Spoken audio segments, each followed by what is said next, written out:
What is up, everybody? It is another week of wrestling that has gone by, another week of crazy stories in the world of wrestling. We're not going to get into all of them now, though, because it's ongoing. There's been many before. There's probably been many in the few days since we recorded this that have already took the wrestling world by surprise. The one thing that will not take the wrestling world by surprise are these three beautiful faces right here. I am your comedic baby faces and everybody's favourite Kd Hinken. I am joined by today the quietest man in the room, Mr. Patrick Swafford, and the illest man in the room, Mr. Brian Crego. How are you guys doing, first of all? Well, first off, welcome to Studio 1C, and the reason that I'm the quietest guy in the room tonight is because I don't have anything on the walls yet, and everything is echoing like a mofo. Don't worry, folks. You give him about 15 minutes into this episode, and he'll be amped up about something. That's how this goes. I'm surprised it hasn't happened already, to be honest.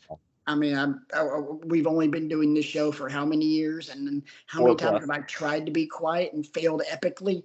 All of them. Well, of course, everybody watching this, though, already knows how many years you've been doing it, though, because they've been here all along. But if you're not somehow sure already where you can check out this wonderful show, Brian, hold it up. You can go on over to iHeartRadio, Spotify, Amazon, Apple, Google, or on YouTube, where you can see our beautiful faces at the same time, but not all of our bodies, because the camera only goes to here, and most of us is down there, and you don't want to see with Patrick because it's because loud. I'm not wearing pants. That's what. So I'm just so you know. Yeah. Just so you know, I'm not wearing pants, and there is a fan strategically placed under the table where my mic stand and camera stand is, and it's blowing this way. Oh, that sounds like I can imagine like a warm aroma. It's like the opposite of ghosts, isn't it? When you get a chill up your body. No, it's quite refreshing. Ah, okay. What podcast am I on again? Well, funny that you say that, because we're going to be talking today about some of the worst of things that have happened in wrestling, times when they've took it a little bit too far. And recently, you don't say. I mean, one could argue that maybe somebody here took things a little bit too far a couple seconds ago, and talking about where they're placing things and where they're aimed and stuff like that. I'm just spitballing here. Don't I usually do that every night? I mean, personally, I don't think he took it far enough myself. I was hoping for like an under desk camera, like, you know, a second camera to go to. I need a wide angle lens, and Yeah. The equipment, man, like you said, he's getting it all out. He's got to find it all. Give him a chance, Brian. I know you want it. I know, and you can see how disappointed you are. I get it. I know. Shouldn't have put the idea in his head. Shockingly, though, you think out of all the wrestlers you could think of that you would think wouldn't have an issue taking it too far, would be fine with most things, you would think of Ric Flair. Ric Flair would not be somebody you would think would be afraid to take something too far. Not true. Did any of you guys see Ric Flair on the Kill Tony podcast / show? No. Do you know what that is? No. Okay. I didn't until a few months ago. It's like a live show. Comedians come out to get like 5 minutes each, or like 3 minutes, and you have a panel of normally comedians that will rate what they've done, and just roast them basically for a few minutes. The people that go along with it have a good time. It's very entertaining, and they decided to bring on a very drunk Ric Flair as a panelist. Oh God! It did not go well. More than anything, he was refusing to make fun of everybody. He was like, "I'm not going to give up my time for people that have passed up and given up their time for things. I'm not going to do it. I will have fun, but I will not make fun." Oh my God! And he walked off in the end.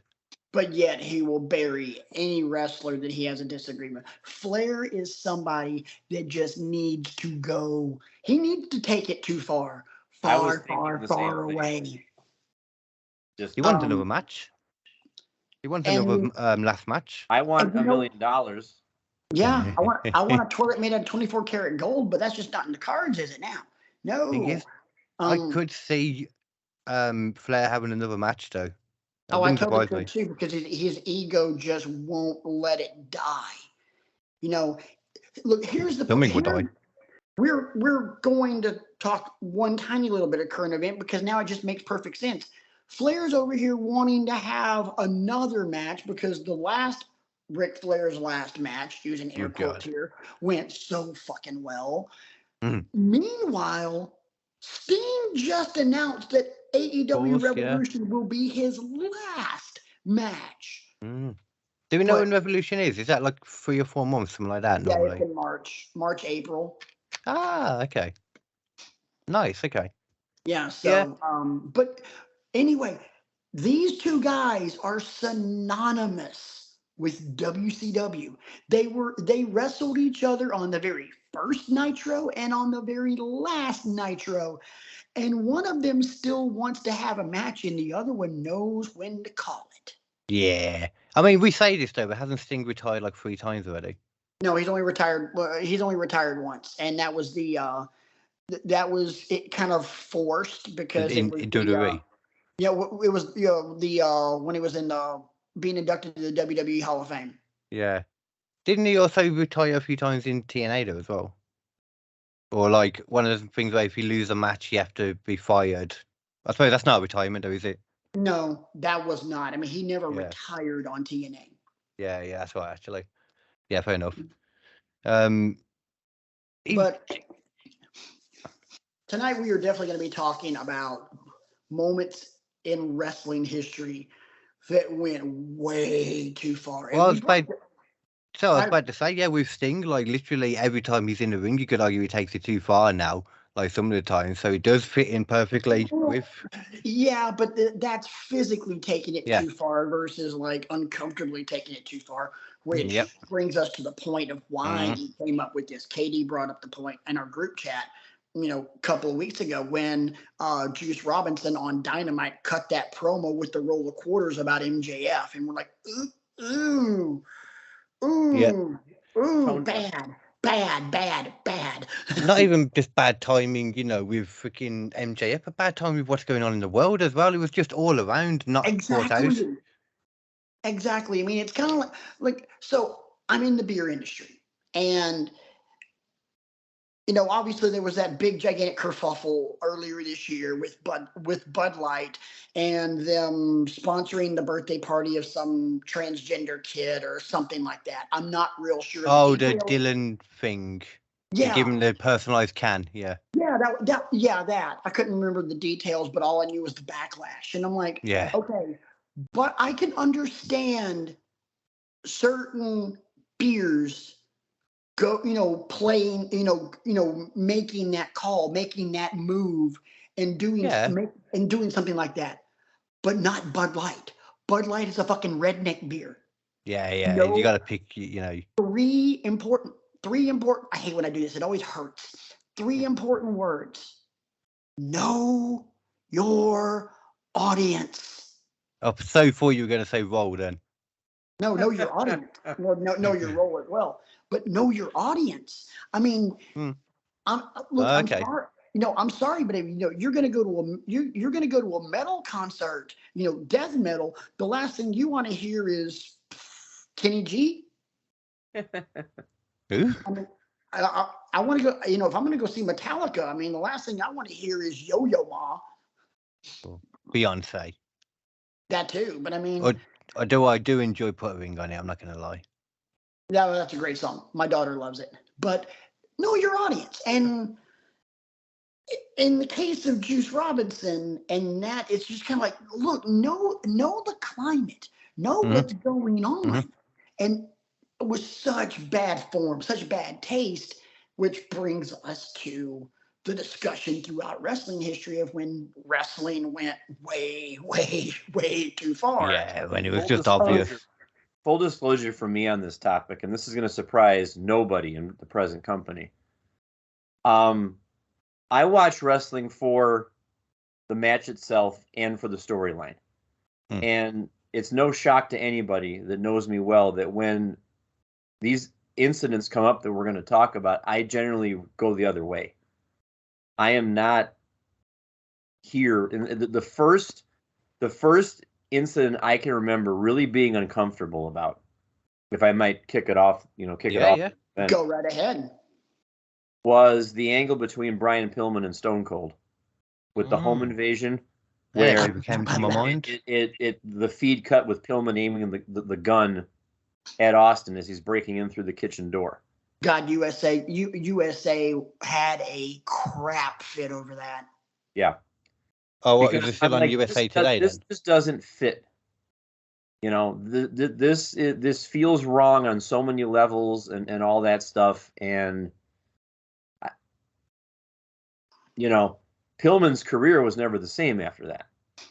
Well, Pillman's career was already not ever going to be the same, because he had already had the motorcycle accident and his ankle was screwed. Right. Is that why? Because I remember he was injured when that happened, wasn't he? So yeah, he was like laid up on the couch, and he was, Yeah. I mean, and it's funny that you bring that up. I love the fact that, in NXT right now, they're showing vignettes with the artist formerly known as Brian Pillman Jr., now Lexus King, which I'm like, okay, cool. You guys always tell me stories about my father. I never knew my father. My father's dead. I'm like, that's, for me, no conversation about when wrestling took it too far can begin. Well, before you go into that, can I just quickly put something onto Brian's one, though? Sure. Just quickly a bit on the end. If that's like questionable, would you also consider Austin with McMahon in the ring and the gun questionable as well? Yeah, because until that little flag unfurled, and the way Austin was portraying himself at that point, I didn't, and because I remember that incident too. Like, I don't know what they're gonna do. Yeah, it was now the fact that it devolved into comedy with the flag unfurling and then him soiling himself in the ring, which, I mean, Jesus Christ, comedy gold right there. But fair play as well. For me, that one was uncomfortable. Very uncomfortable until the punchline. And then it goes from being comfortable to freaking hilarious just like that. I mean, it was, I'm like, this is not, where are we going with this? And then bang. And I highly doubt Vince was that good. I mean, I know Vince is a good storyteller, but you're not going to tell me that he did that on purpose or that was planned. But to piss himself. What, pissing himself? Yeah, he did. He talked about that. That was completely planned. He absolutely did that. There's no way. Well, I bought it.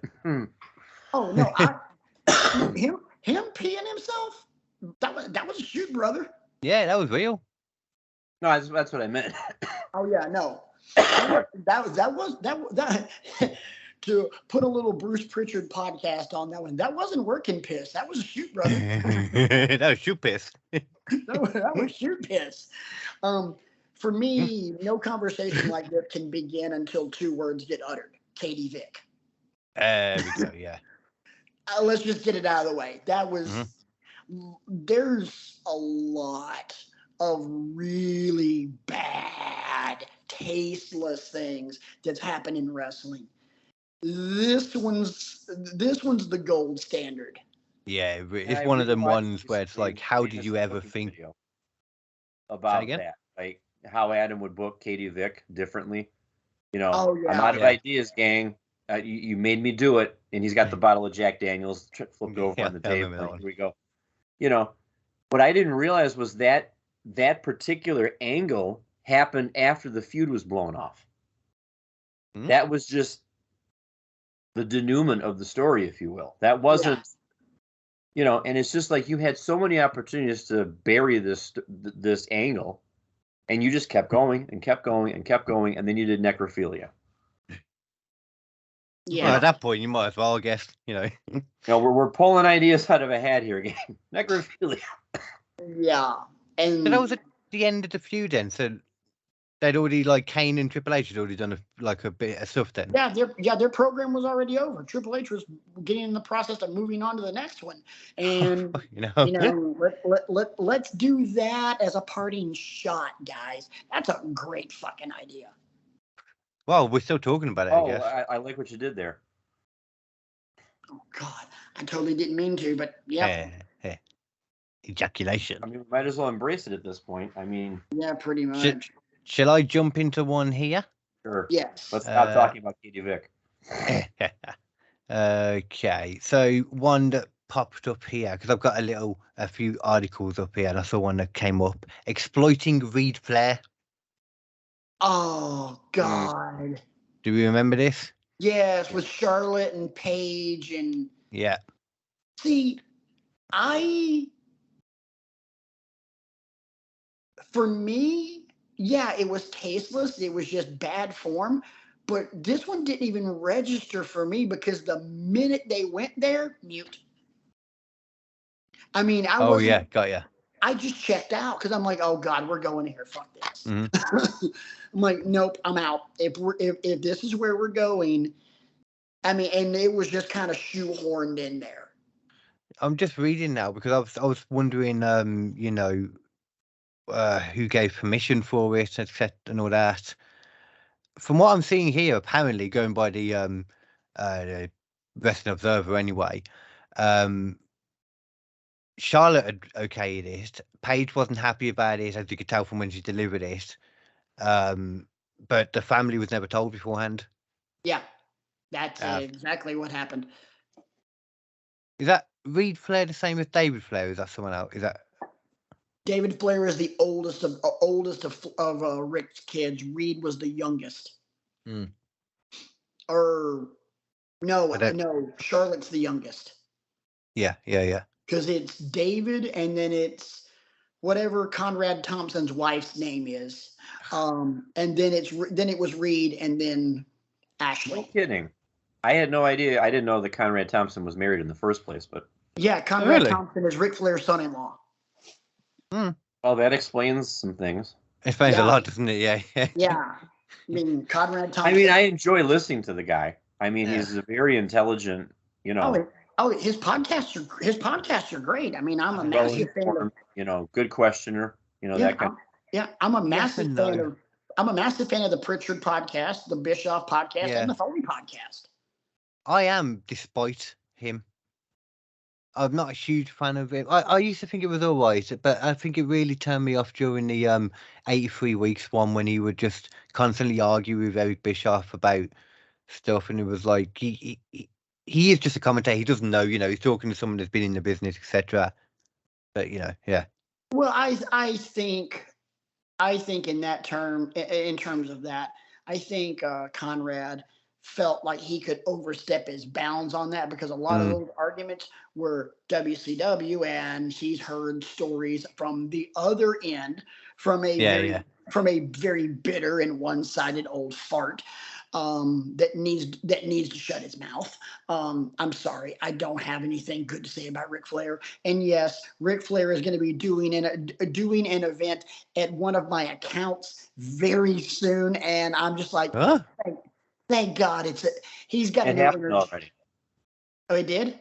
Yeah, it was earlier this week. Oh, okay, cool. Thank God I did. That's what I shared the link with you guys in the show chat earlier this week. It was either this past Tuesday or Wednesday. He was at four or five or six area grocery stores promoting he's associated with a new energy drink or something like that. The Woo energy. Yeah. Some of my family texted me about it. You going to go see him? I'm like, I'm molding young minds, guys. I can't go beg off work to go see Ric Flair. Woo! That kind of woo. Cool as it would have been to get a picture with him. I mean, I wouldn't turn it down. Dude, my boss was mad at me because right now in Northeast Ohio, the big thing right now is the launch of all the different Christmas ales. And my boss was mad at me. My boss was mad at me that I did not have a can of Thirsty Dogs, 12 Dogs of Christmas with me. And me and Flair just, he's like, why didn't you do it? I'm like, because I can't expense that. Right. Like, I can't expense that. You kiss my ass. You also couldn't expense the amount of 12 Dogs of Christmas ale that Ric Flair might consume if you do some product placement with him. Brother, let's have some. Let's open it up. I will say it's quite good. Going back onto the one with like Reed Flair and that though, I was just thinking then in my head, there's like quite a few different people that they do that with, isn't it? That they keep bringing back up in the promos and that. Like Eddie Guerrero is one that always happens all the time. Yeah, and especially like straight after. I remember the one with Randy Orton when he said about thingy going to hell or something. The whole thing was played. I felt like the whole Rey Mysterio Royal Rumble run to WrestleMania was all a bit. I remember not being completely comfortable with the whole thing because I found they were exploiting it a lot. Yeah, it was like Eddie exploitation.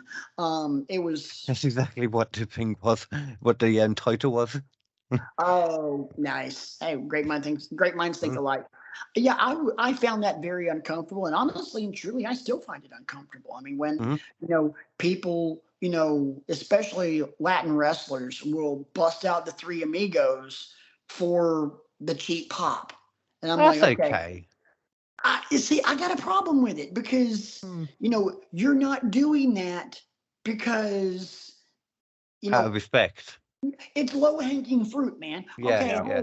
Hey, we're in a market where the demographic would really pop for this. Let's do it.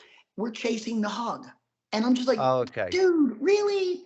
So Dominic Mysterio, who does it like it's a part of his regular moveset, that's different story. Yeah, Dominic does it. Dominic's an asshole. and he's got a relationship anyway. Right. And at the same time, what's the mark of a good heel?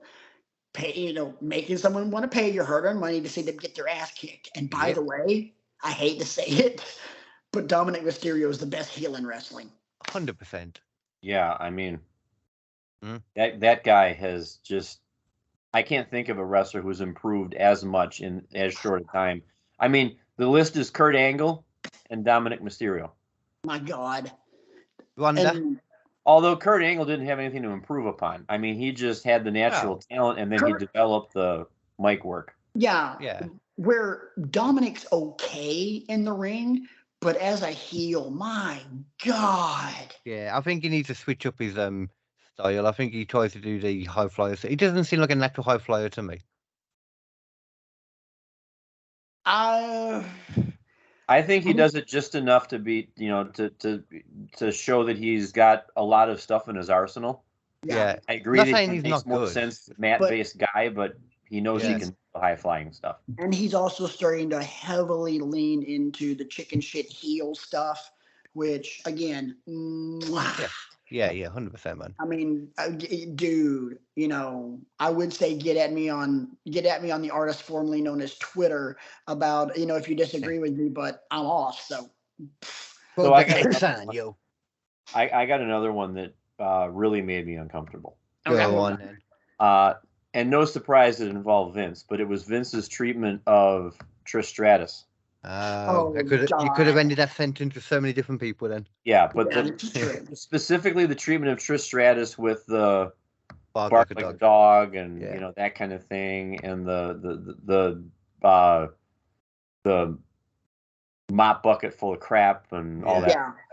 We didn't forget with the bark like a dog thing that they purposely got her through for a while to get away with so much because she was like a proper heel.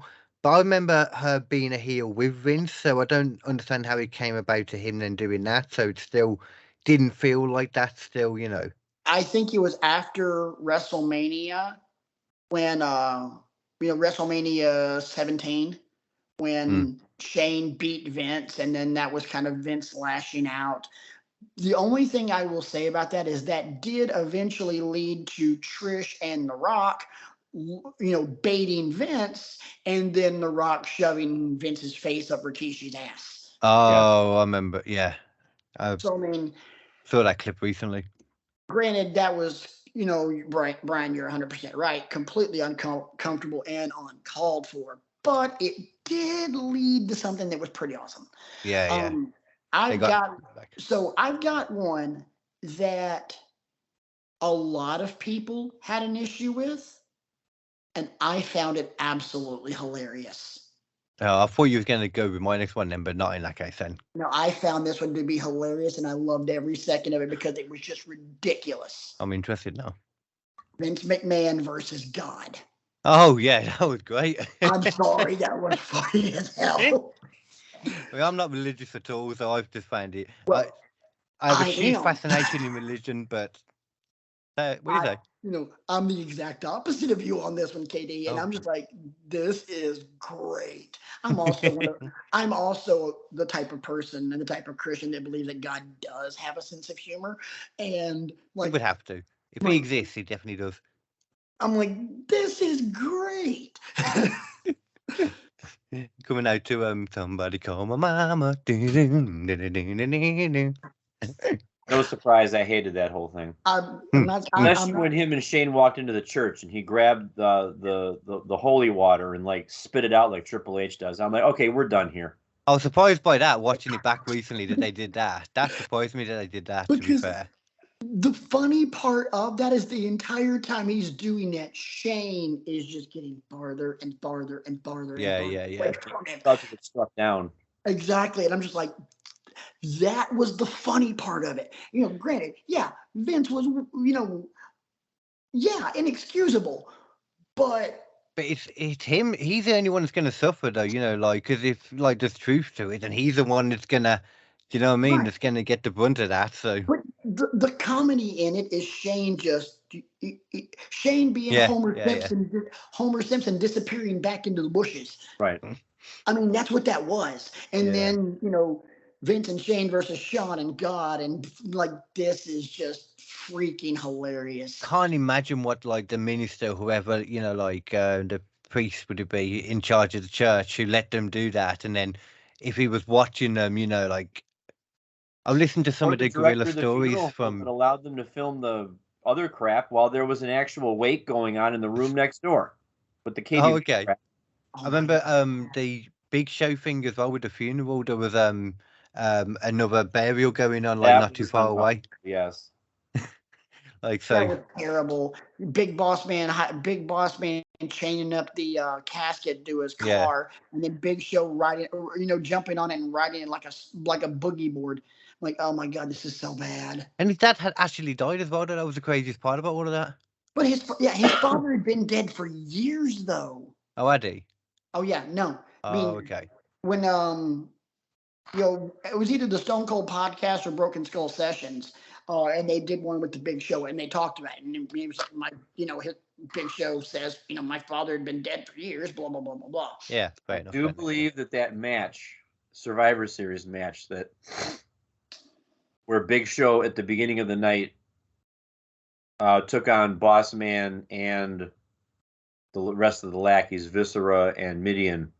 I believe that was the first time I heard one of my favorite Jim Ross lines. Big Show's going through these guys like salt through a widowed woman. I love that line. Great one. That is a great one.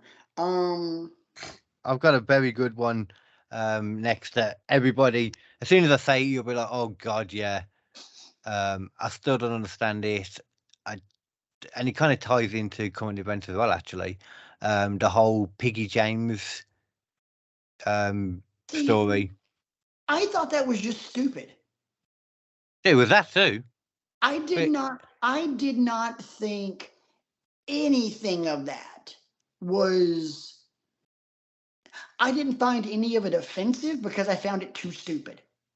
Yeah, I might have had a different look because at the time, like 2009, so I would have been with my girlfriend at the time that she was anorexic, so on and off, like, you know, but so I saw it a lot more, you know, what it could be like.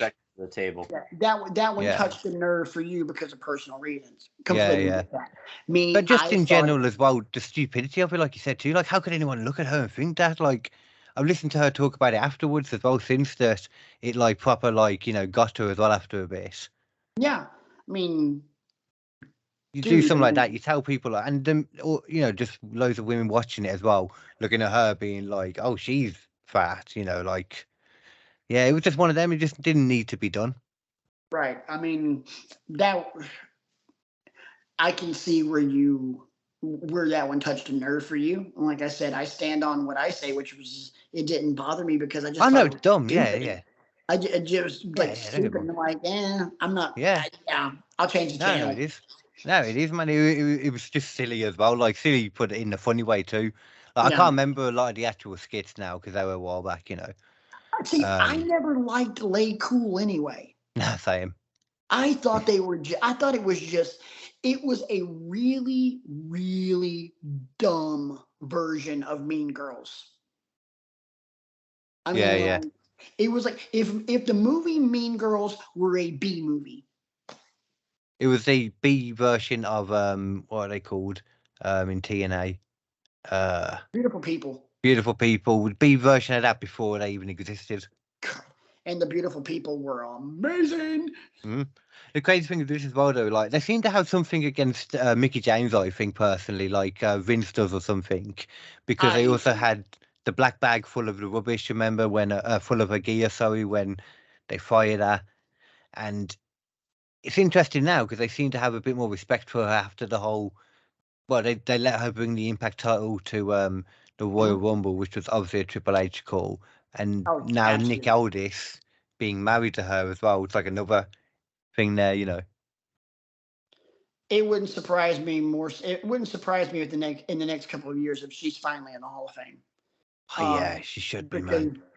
You know what? That's a hell of an episode. Is people that should be in the Hall of Fame that aren't. And she's at the top of my list. And by the way, we can't say Owen because Martha Hart will never allow it. Yeah. Which is just wrong, really. Like I say it's wrong. I get it to a point, but it's not going to change anything, and it would just.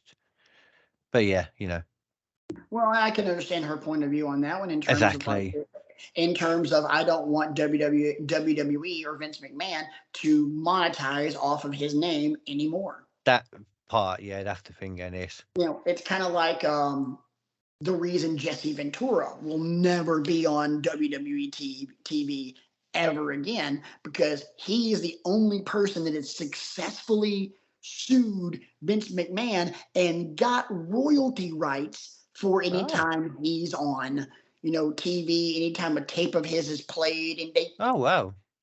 So that's why he won't show up. That's why Vince will never have him on, because if he has him on, they got to pay him. Yeah. You could waive it, but that wouldn't happen. I've listened to that guy talk on podcasts. Would not do that. Yeah, exactly. He ain't doing that at all. I'm sorry. You can think whatever you want about Jesse Ventura, and I don't have a very good opinion of him. But one thing I can say and admire about him is that he's one shrewd son of a bitch businessman. Yeah. Same thing with same thing I would say for Vince McMahon and for Logan Paul. Yeah. Oh, random topic because it goes with wrestling as well. Did you guys see the Logan Paul fight at the weekend? Last weekend? I don't know if I would call that a fight. That was more like a cluck. Yeah. I mean, he 81 or 83 punches to 8. Yeah, because I can understand the Pauls having their misfit boxing matches with MMA guys. But when you have when you bring in an MMA guy who does one thing, which by the way is Brazilian Jiu-Jitsu, and you're going to put him in a boxing match, this dude has as good of a chance as I do. Realistically, yeah. And I'm sorry, I would have thrown more than 8 punches. Yeah. Oh, yeah. He wasn't trying. He was purposely taking the mick out of the whole thing and not wanting to let Logan knock him out because he would never live that down. Well, you know what? You know why, don't you? Dylan Dennis has a massive ego because of who he runs with. Oh, McGregor. McGregor. Yeah. He's one of McGregor's guys. So I mean, He still never turned up like he said he was gonna. Still wasn't there at the fight. Don't get me started on Conor McGregor. Anyway, moving on. Yeah, we got another one. Oh, I've got several. B, how about you? We've hit the highlights of mine. I mean, the three that came to mind: Katie Vick, obviously, but then Trish Stratus and Brian Pillman are the main ones that I wanted to make sure. I actually thought of another one. It made me uncomfortable at the time because of how old I was and how I didn't understand what was happening. Right. Okay. And that was, and I don't even know if by today's standards you would say this is taking it too far. But well, I mean, it's more on the time anyway. At the time, more than anything. So when I saw Roddy Piper and Superfly Jimmy Snuka, that at that time with the coconut and stuff like that, I remember thinking like, this doesn't add up for me. See, here's my thing, and that's just a spur of the moment one. That's just another one that I came up with. I'll need context for it myself. So. Yeah. Well, Roddy Piper was making fun of Snuka being an Islander, and then he cracks a, in the argument, cracks a coconut over his skull. Yeah. It had some undercover racism to it. Okay. But so here's the way I look at that. I look at that the same way I look at American sports teams that are changing their names because they're deemed offensive now. It wasn't necessarily offensive in 1982, 83, 84 when this happened. And the only difference between Piper cracking Snuka over the head with a coconut versus the artist formerly known as the Washington Redskins is that the Redskins were still offensive a couple of years ago when they finally decided to change the name, and Piper and Snuka are both dead. Yeah, they don't replay every year. It wasn't replayed every year, like, oh, today's the anniversary.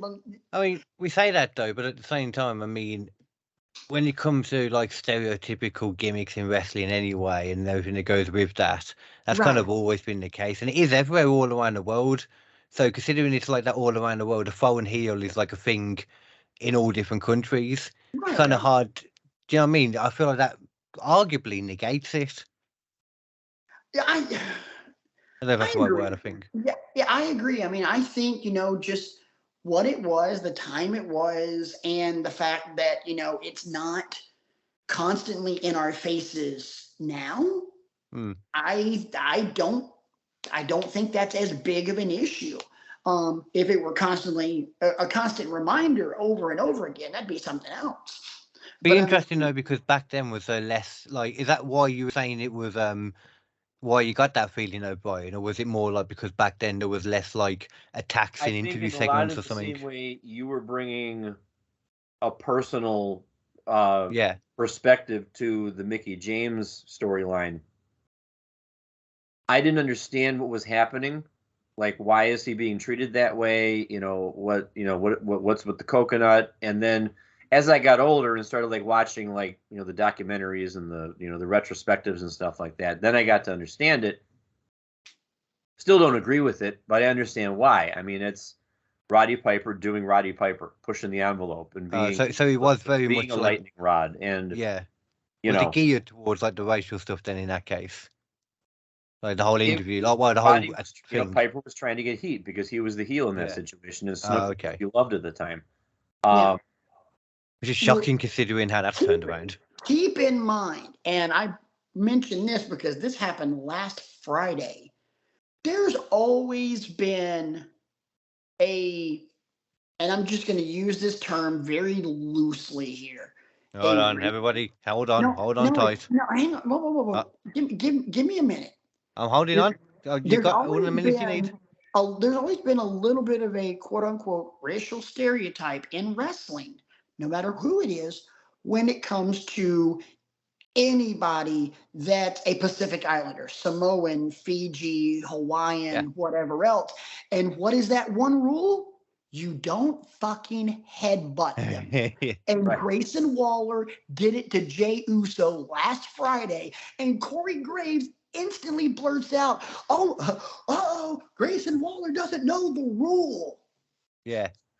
I missed that. I missed that completely when that Because he happened last headbutts week. him, and then and Jay busts out some quick little dance, grabs him, and headbutts him back. Okay. I mean, yeah, there's nothing wrong with that. It's just that's just the universe, the world that's been built in wrestling. yeah, I mean that's like, kind of like one of those unspoken rules of wrestling. You don't headbutt a Samoan. And racial like That gimmicks was the as well, moment you though. realized he done messed up. Yeah. It is just a thing. Like it's done everywhere. I don't think when it's done offensively, you can tell. And there's Right, the odd ones that have been done offensively, you can tell without right, and I feeling don't. behind them.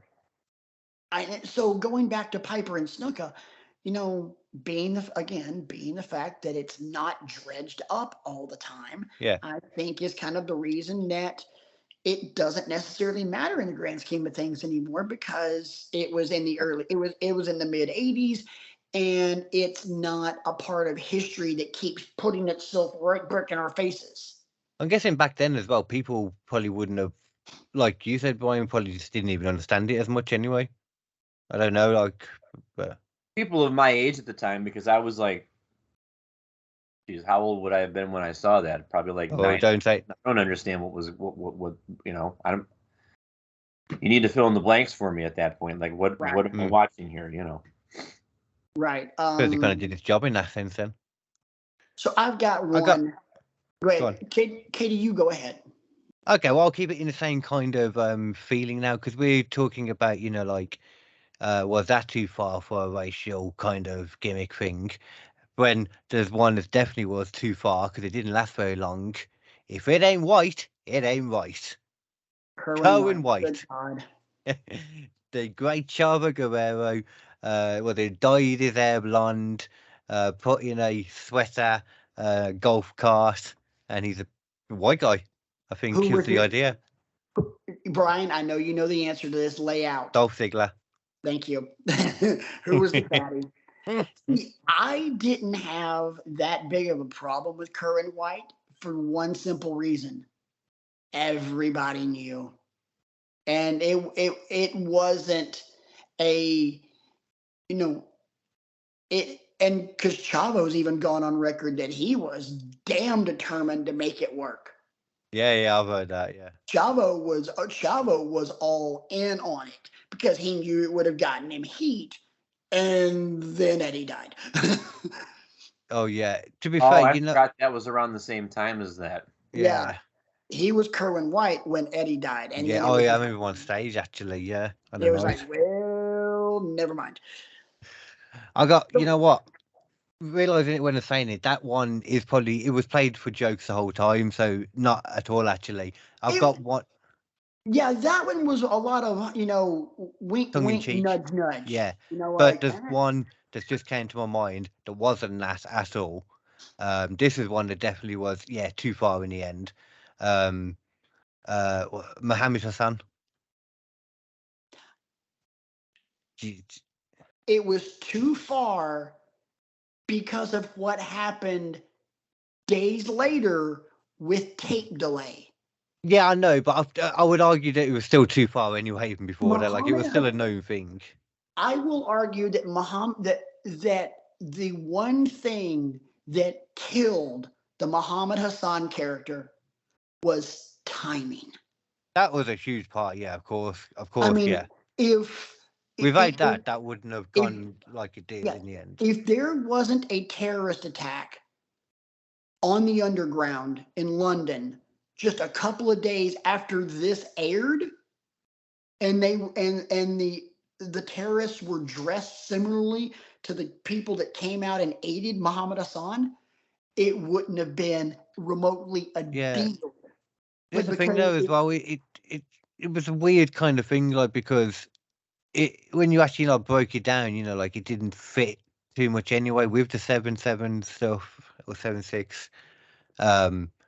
But at the same time, it was. I don't know. I felt like it was kind of too far before that. Like, it was already a known thing, If it was pre 9/11, then I'd have understood it more. But it was already terrorism was a huge thing already, I thought the character was brilliant. I liked it because of how it started. I'm an American, but that part, yeah. I'm an American, but I was born in America. I have no other nationality except my parents. My ancestors were born wherever else. Oh, that was fine. It was when they took it too far when they brought out people with the balaclavas and the obvious terrorism thing, Before that, it was a cool concept because, well, it's a real life thing. But I think for that, I think that was just the escalation to get Muhammad Hassan to be looked at as a credible threat to the championship. And now he's got all of these people with him. Oh, shit. Now we got a problem. Again, for me, the only thing that killed Muhammad Hassan was timing. And the Undertaker. Well, the Undertaker was a byproduct of that timing. We had to get rid of this character, so let's have the Undertaker last ride his ass through the stage. But had the attack on the Underground not happened, I think we're looking at Muhammad Hassan in a completely different light in history, namely Muhammad Hassan, ... former WWE champion. Probably. Yeah. It's a shame we didn't get to carry on anyway, because they could have just tweaked it, They didn't have to just because it's not like it was. Everyone watching wrestling knew it wasn't his freaking fault. They had to. It hit too close to home, man. Especially after the attacks, it hit way too close to home. And in that situation, you got to cut bait. Could have gone the whole redemption thing and realized, like what had happened. You could have even just completely just openly talk to the camera and what will be the word, condemn what had happened, and just literally just then turn a new leaf kind of thing. Could have been an arguable way. You would have had to turn him babyface, and honestly, truly, he would have died a death still anyway, that character anyway. Don't get me wrong, it wouldn't have gone well for him anyway. Turning him babyface would have been a more slow and painful death than the one he suffered at the hands of the Undertaker. You might be right, actually. I mean, somebody that's that nuclear of a heel doesn't usually fare well if they turn face. I mean, the one major exception to the rule that I can think of that's been that big of a heel and now they're that big of a face is MJF. Yeah. My God. If you would have told me a year ago that Maxwell Jacob Friedman would be one of the biggest baby faces in wrestling, I would have called you a liar. I would have bet any amount of money months ago that he was still going to turn. And only now I'm finally like for the last few weeks, I'm like, no, he's not. I think this is just him now. He's an idiot because he doesn't want to. Not an idiot. He's really chill about not having his belt. The fact that the whole group has stolen it from him. He's very chill about it. But other than that, he's cool. Yeah, I mean, chalk this up to things I thought I would have never seen in 2023. MJF as a babyface, as a massive babyface. But yeah, and they're slowly turning him very Eddie Guerrero-y in terms of, I'm a babyface, but I have no problem cheating. Yeah, I do love what they've done with him. I love it too. And again, never in a million years did I ever think they would have done that. Let me ask you, I have two, and I'm going to ask you if you had a problem with either one of these. One of these made me uncomfortable. I totally forgot the other one that didn't necessarily make me so uncomfortable. You've forgotten the one. Yeah, the one that didn't make me that uncomfortable that was somewhat okay with. I forgot that one. Yeah. The custody of Dominic. Oh, okay. Brian, you're muted. You're still muted, bud. Whoops, that was a hard one. But I thought it was just more preposterous. Like, if this is it, why are we settling this issue this way? Yeah, I'd go more preposterous than anything. And why do we have the social worker in the audience? And why do we have why are the wives getting involved? And why isn't Eddie going up that damn ladder? Why are you shouting for Vicky? Yeah, here's my thing, and this is the point where I drew the line. Like, okay, now this is a bit creepy much. Dominic in the ring with his dad. Is it true, Dad? Is it true? Yeah. I had a problem with that. And shit still have a problem with that. Meanwhile, Eddie's son Dominic is an absolute beast of a heel. Yeah. He's a chip off the old block, man. Here's another one that I don't think is too far, but let's see if other people do. The whole what was his name? I just had it. Al Wilson and Dawn Marie thing. Do you remember that? Stupid. Yes. Stupid. Stupid. Not even. I mean, to me, that is up there in just like, in the realm of just idiocracy as Hornswoggle is Vince McMahon's dad. Yeah, right, son. I mean, both of those are just, this is the dumbest shit So, go ahead. Like some of the dumbest shit I've ever seen. And I'm trying to look through my notes and try and find the one that I'm blanking on, because it was one that was like, okay, people could have had a problem with this. I didn't, because I thought it was dumb. Well, I was thinking like that with a lot of like piggybacking off your one then, like with relationship storylines and that in general, it's quite hard to think of ones that are really. I've got one in my mind, from a relationship of something that went too far. But no, can you guys think of any like relationship storylines that even might be questionable? Lita and Matt Hardy, Kane's baby, or that one. Yeah, that's what I was thinking. Lita and Kane. Yeah. I had less of a problem with Edge and Lita as I did with Lita being pregnant with Kane's demon spawn, and then losing the baby only to lead to Snitsky punting a baby doll into the stand. That was great. Which, by the way, go back and look at the tape. The fan that caught it literally signals for a fair catch. Yeah. KD, that's an American football reference. Saying something to do with getting the ball and being like, woo.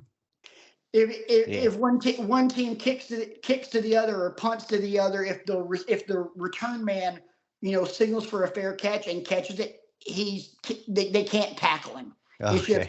It's just I'm going to catch it and we're going to take the ball here. So he did a good kick.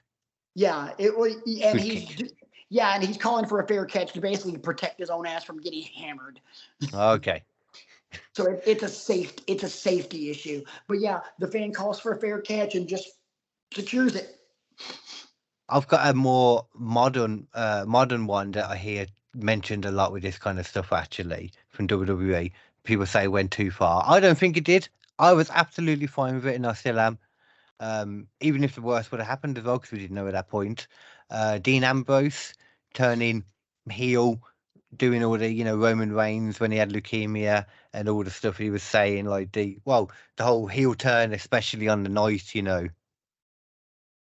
That one I didn't have a problem with, but then I had a problem with all the other stuff after that, because you could just tell how unmotivated he was with the creative that he was being given, the imagination and the And that was my problem with it, was the fact that Ambrose, Moxley, whatever you want to call him, was so checked out, getting the vaccination and wearing the gas mask. And he was into it as soon as he did it. He said he was going to go for it because he had the chance to be that real heel from that. But yeah, they just what were they doing then? Well, they just played it for jokes, didn't they? After that, yeah, pretty much. Pretty much. Yeah,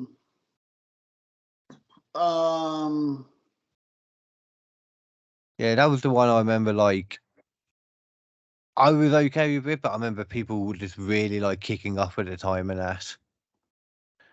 And it's surprising. I don't know about you guys, but I'm struggling trying to think of any AEW ones, with the exception of like things in matches that happened that went too far. Yeah, well, there's a lot of stuff that's happened in the ring that's gone too far. But as far as storyline goes, AEW, I don't think has done anything that's taken it too far, mainly because I don't think AEW is capable of coming up with a storyline like that. Yeah, They're not that great at storytelling. They are They're great not. at in-ring product, but like the storytelling aspect of professional wrestling, I would argue they're getting better. They are. Very slowly. They are, but I mean, if I'm the professor, and not Brian, I'm giving them a C+ at best. Yeah, even now, I mean, there's they've got a couple of good storylines, but like all these vignettes they're doing with Adam Cole and the Kingdom and Roderick Strong, these are all stupid as shit. Yeah, I think they're just keeping that ticking over until they can unveil that Adam Cole was the one in the devil mask with the other guys. That's what that is. But I mean, that's going to be a while because he legitimately had ankle surgery. Did he though? Yes. Do we know that? I'm kind of thinking that they may be trying to bring Kayfabe back a bit because they have been doing that. Because he's still been doing these vignettes where he's apparently had the ankle thing. Kevin Owens mentioned it on SmackDown. He's like, I've got a friend that's having a major surgery today, and the reports online were that Adam Cole was having his surgery. That makes me feel like it's even more of a work in that case. Then I think it's a shoot. I mean, that's weird either way. Huh? That's weird either way that like KO would mention that. Well, KO and Adam Cole are extremely tight. I mean, they had a hell of a run together in the independents. I mean, just the fact that like it's WWE, and if like that would get him in shit if people realized, He didn't mention anybody by name. Yeah. And there's been plenty of times before where someone is mentioned someone from another company without mentioning them by name, and it's just a personal connection. I mean, I don't know why that didn't make me think it is, but it did. I have no idea why. Something that was taken too far, just silly as well, though. Do you remember the referee that kept trying to kill himself in WWE? Tim White. That was it. That was fucking hilarious. The first one, though, when you didn't know what was happening, the first one, he just killed himself. Like, that was it. As far as you knew. Yeah, I remember saying that. I'm like, what the hell? What are they doing with Tim White? And then, Josh Matthews every week, Mr. White, that's not wise. I'm like, this is, and the fact that they turned it into a running gag, I'm like, this is just great. I thought that put a smile on my face because it was just silly and cartoony. I'm like, yeah. Like this brings me joy because it was just so silly. And to be fair, if a company can manage to turn suicide into something that gives you genuine joy, then that's saying something for them. You have to give them the props where it's due. Hello? Have you ever watched an episode of South Park? Good point. Oh my God, they killed Kenny. Well, he rarely kills himself. He's just extremely unlucky. Right. Well, no, there was one episode where he killed himself twice. But that's for a reason. Well, yeah, it was the Cthulhu trilogy. Where he was Mysterion. Oh, okay, yeah. Mysterion, what's your power? I can't die. I love that whole series. That was great. Screw this. I'm going to bed. See, that's when WWE do suicide funny, but I just remembered when they try to, well, the whole storyline in general with Hawk, Legion of Doom. Remember all of that? Oh my God. That was too far. That was bad. Mm. That was bad. I didn't even know the kid either when that was going on. It was, I didn't even really understand it. Even I felt weird about whatever it was, though, and learning since that, he had those legitimate issues at the time when he was like, because there was the whole addiction storyline as well, wasn't there? Yeah. And then Draws pushed him off the top of the Titantron. I'm like, he was gonna jump and then he didn't, and then Draws pushed him. Right. That one was Puke. uncomfortable. Yeah, puke. Yeah.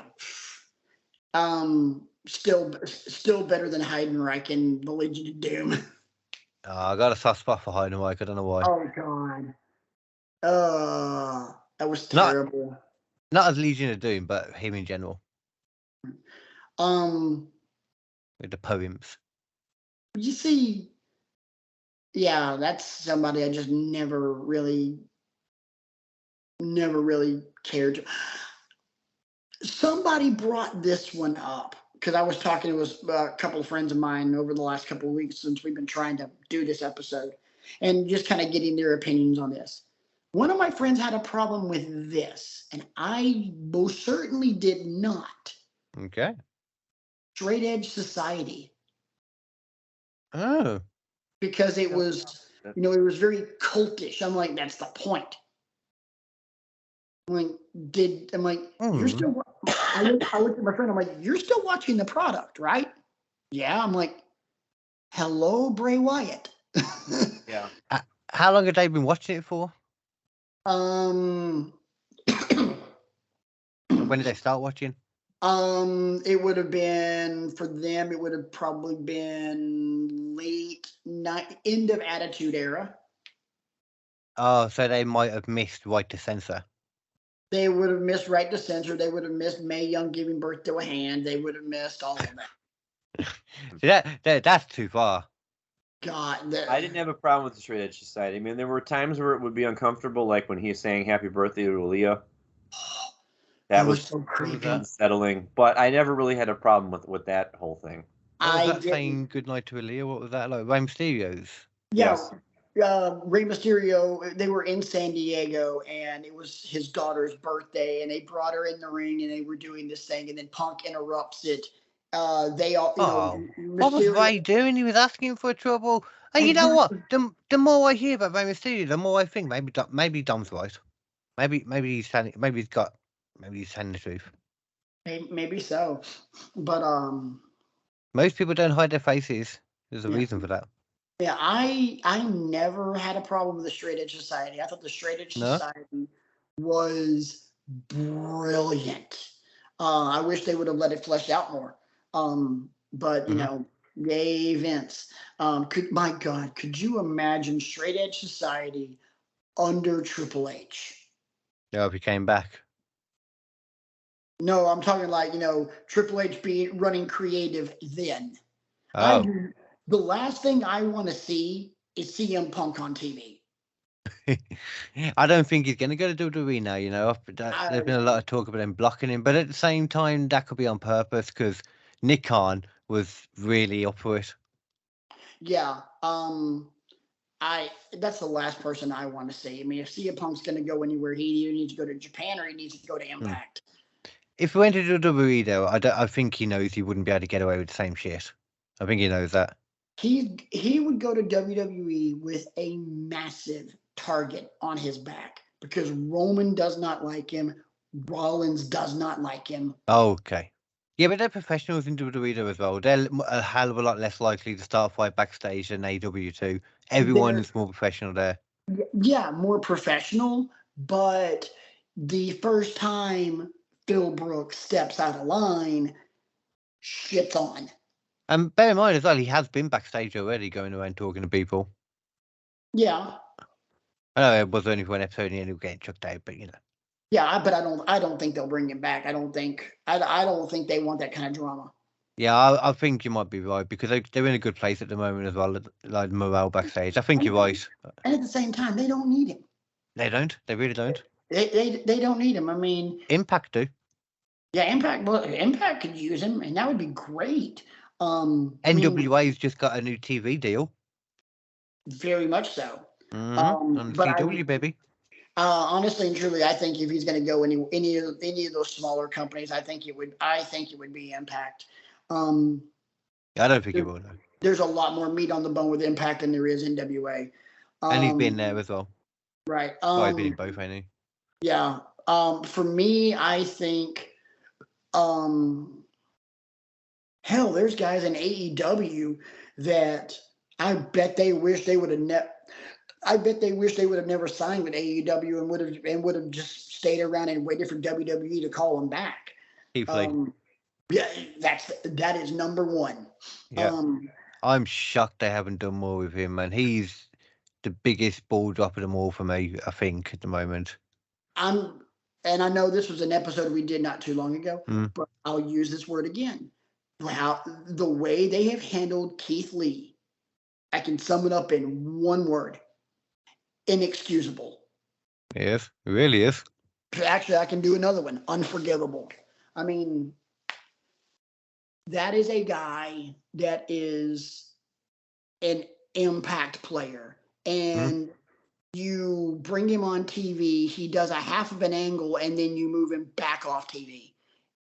And he could go up against MJF tomorrow for the title, and I would believe it if he just squashed him. It would be completely believable to me. Same with Miro. Yeah. Maybe not so much a squash fully with Miro, but. Oh no! If they were gonna, if somebody was gonna squash MJF, for me, the most likely of them would be Miro, because they would. Okay. Me, if I'm booking AEW, Miro is. Sorry, I'm trying to readjust here. I'm turning Miro into the 21st century killing machine.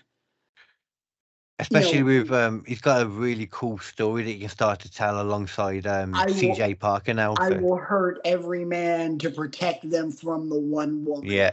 I'm like, oh God, that could be great. This is gonna be good. But I would turn Miro into a God-given force of nature. Just, a tsunami, hurricane, earthquake, wrath of God kind of Armageddon. Yeah. And him no longer, him being the Redeemer, but instead of being God's chosen champion, being more like God's chosen destroyer. And just literally just wrath of God. His matches would last about as long as Baron Corbin's did in the beginning of his NXT run, where the fans are counting. Oh, really? Oh my God! I missed all of that.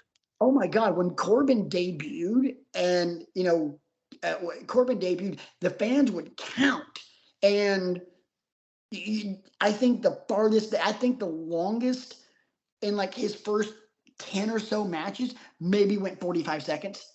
Oh wow! And that one, I'll never forget the finish to that one. He was wrestling somebody that was, not even 200 pounds. Guy goes bouncing off the ropes.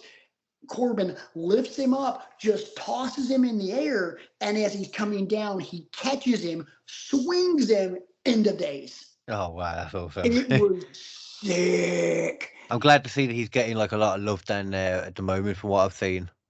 Corbin's another guy that the gimmick they gave him was, the Happy Corbin thing was just so stupid. I personally think WWE's been screwing up with him since they made him King of the Ring. Yeah, I'm not gonna lie. I really liked Happy Corbin. I wish more people would have got behind it because I enjoyed it the whole time. He's just really good at character. Everything he does, he's good. So underappreciated. Corbin needs to be a badass. Corbin needs to be a bully. See, my favorite Corbins were Happy and also Sad Corbin he was so good. His acting, Corbin was so funny. Yeah. Sad Corbin was funny, but he could be like a Mick Foley in regards to revolving gimmicks. Like, he could be the badass and then he could just be Happy Corbin when he wants to be as well, Have you guys seen, before we finish up as well, have you seen the little bit of breaking news about the new titles that have been going about backstage? No. Finally created some new tag titles, just one set of titles. They've got 2 different versions apparently. They brought them out, I think it was Raw, that what happened recently, like before the show or after. They did a whole like unveiling thing, without the people being able to see it or being on a Titantron. They did it like so they could see how it looks on camera and that. So they're testing them out, so they'd be coming out at any time. They got red and gold on them. Sorry, nice. red and blue. Oh, nice. But only like little streaks. Like they sound quite nice apparently. Nice, I like that because I mean, carrying around 2. Design. Say what? They need a good design here. Oh my God, those tag titles have been stupid for a decade. And it's nice to know if they're doing that as well. Then that means they're sticking to one tag title that goes across both brands, which in my opinion is much better. Being the fact that they have a shite tag team division. It's a bit better now because there's more to go around. Yeah, but I mean, I still say that one of the best looking tag title belts here we go. in the history of the business. Do you know they've had those titles since like... Is this bad boy right here? Yeah.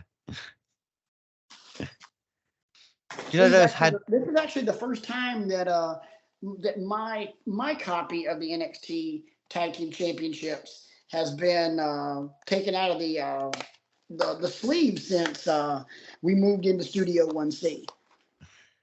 That's got to go on the backdrop, surely. Put it up on the wall. I'm gonna have to get a shelf like right here or wherever I decide to put it because I'm really not gonna put this title belt hanging over my bed because that just looks really creepy. I'm gonna start. I'm the champion. Yeah. Yeah. I can see it now. A certain someone, my favorite, my nickname for her on the show, my favorite Steelers fan. My favorite Steelers fan comes over, looks at that and goes, "Really? Really? Yeah. Did you win?" I'm gonna have. You're putting your wrestling belt over the bed. Come down like just wearing it sometime. That'd be like a perfect way to start a date night. This is what I'm gonna put some shelves up behind me. I'm gonna start having. You know what it wouldn't be? It would not be the perfect way to start sexy time though. Oh, I don't know. So I'm the champion. Now let's have a match, and they're still going to be saying "and still." Sorry, I'm tired. My brain isn't working. Late. Sounds like it might be time to put a ribbon on it. Yeah, I'm going to put a shelf up there, and I've started my collection again of wrestling toys. Nice.